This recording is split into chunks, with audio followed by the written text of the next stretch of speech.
Hi, I'm Ben Lichtenwalner, the founder of Virtual Leadership Programs, and this is how to interact with your coach. When you first come to the coaching page, you'll see your currently preferred or default AI coach is displayed on the left. If you want to choose a coach with a different personality or different area of focus or different risk tolerance, all you have to do is come up here and choose a different coach, and you'll be provided a list of the different coaching options. So you can pick any of our coaches. As we launch the program, we only have 3 available, but we plan to extend that to many more different options. Now, the next thing I want to call out is this great little icon here. It's a very important icon. You click on that, and it's the settings for what you are willing to share with your coach.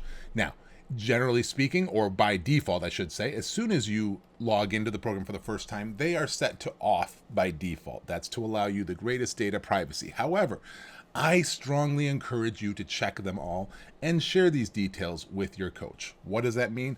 As you go through the program, as you take your personality assessment, as you start getting feedback from peers and bosses and clients, you enter your company information like your company's history, vision, mission, and values in your profile, and any other details you provide. All this says is I want my coach to know as much about me to make sure that their responses are tailored to my unique situation as much as possible.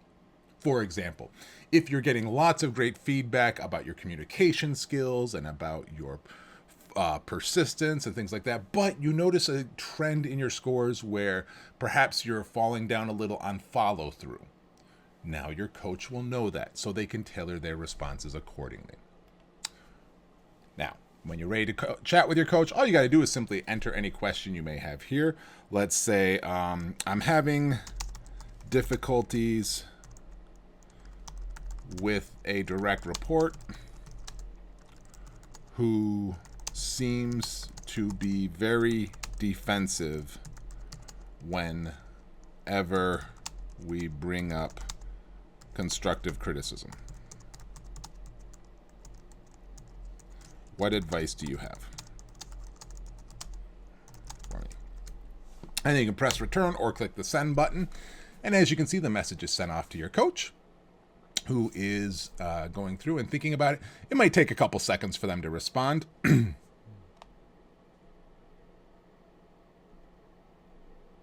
And as they respond, you can see that it's not formatted when it first comes out, so it can be a little hard to read, but it gives you the chance to start reading as their sort of stream of conscience responding to you.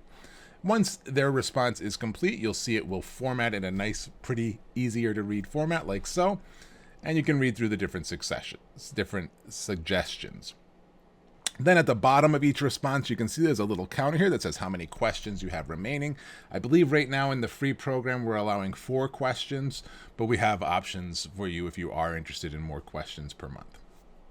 At the very bottom of the page, you have your conversation history with this coach or any coaches, and it's organized by date. So if you want to see any previous conversations you've had with your coaches, you just simply click on the date and it expands it and gives you all the feedback. And that is how to have conversations with your virtual coach.